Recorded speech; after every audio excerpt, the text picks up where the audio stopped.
Hal semuanya, kita sering banget kan ngelihat konflik Israel-Palestina itu dari sisi politik dan kemanusiaan. Tapi, gimana kalau sebenarnya ada sisi lain yang jarang banget dibahas, yaitu sisi bisnis? Nah, kali ini kita bakal coba bedah sebuah argumen yang cukup menarik yang melihat konflik ini dari sudut pandang yang sama sekali beda. Jadi pertanyaan besarnya tuh ini, kenapa sih konflik ini seolah-olah nggak ada habisnya?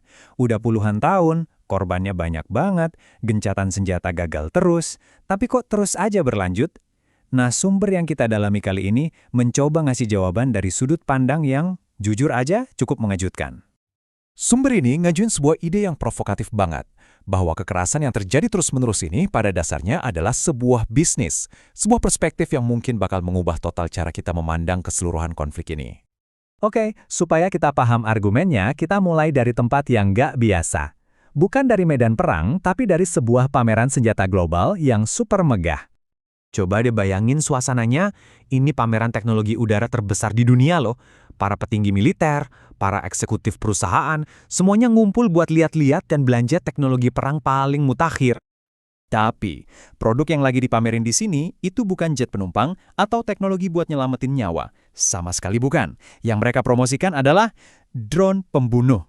Nah, disinilah bagian yang paling bikin kaget. Video promosi yang mereka putar itu bukan simulasi komputer. Bukan, mereka pakai rekaman asli. Benar-benar rekaman drone mereka lagi beraksi menyerang warga sipil di Palestina. Kutipan ini benar-benar ngerangkum semuanya.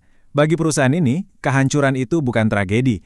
Itu adalah portofolio. Itu adalah bukti nyata kalau produk mereka bekerja dengan sangat efektif. Kisah di pameran senjata tadi itu cuma satu potongan kecil aja. Dan ini ngebawa kita ke konsep utama dari argumen ini. Sebuah tesis yang disebut Laboratorium Palestina. Gini deh intinya, konflik ini menurut sumber tersebut berfungsi sebagai semacam laboratorium raksasa. Setiap serangan jadi ajang uji coba buat menyempurnakan teknologi militer, yang kemudian bisa dijual dengan label teruji di medan perang. Nah, label ini mahal banget harganya di pasar senjata global, karena nggak ada simulasi secanggih apapun yang bisa ngalahin bukti penggunaan nyata. Dan ini nggak cuma soal drone ya, teknologinya macem-macem banget. Mulai dari senjata canggih, aplikasi buat ngehack, sampai sistem pengawasan massal yang ngumpulin data pribadi dalam skala yang luar biasa besar. Semuanya diuji coba di sana. Nih, salah satu contoh paling konkretnya, ada aplikasi pengawasan ini. Jadi tentara di lapangan itu keliling, motretin warga, terus datanya diunggah. Bahkan ada sistem poin, kayak main game gitu, biar tentaranya makin semangat ngumpulin data. Data ini buat apa? Ya buat ngawasin dan nargetin mereka lagi di masa depan. Tapi, pertanyaannya, apa ini semua cuma soal duit? Nah, sumber kita ini ngenalin kita ke perspektif seorang jurnalis investigasi. Namanya Anthony Lowenstein. Dia nambahin satu lapisan lagi nih ke argumen ini. Menurut Lowenstein, ada dua motif utama yang ngejalanin industri ini.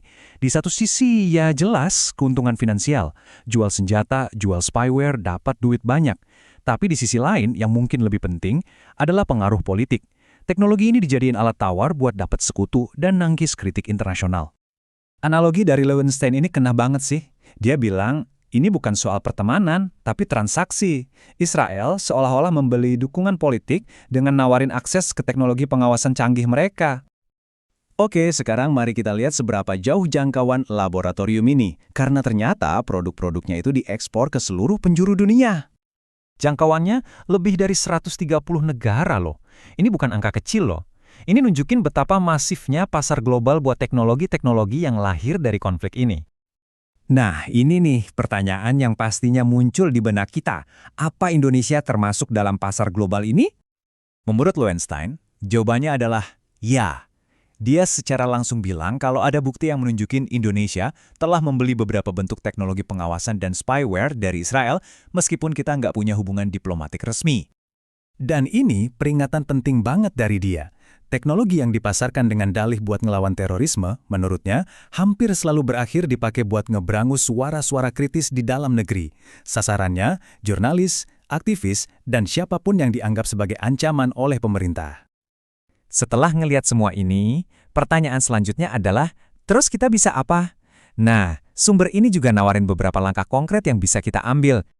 Intinya adalah gimana caranya mengubah kemarahan publik jadi tekanan politik dan ekonomi yang nyata. Bisa lewat dukungan boykot, bisa dengan terus nyebar informasi. Tujuannya satu, supaya pemerintah dimanapun itu ngerasa ada harga politik mahal yang harus dibayar kalau mereka menormalisasi hubungan. Dan kita akhiri pembahasan ini dengan sebuah pemikiran yang dalam banget. Mungkin tugas pertama kita semua adalah untuk menjadi saksi, untuk tidak memalingkan muka, supaya kejahatan semacam ini nggak cuma tercatat dalam sejarah, tapi juga nggak akan pernah terulang lagi.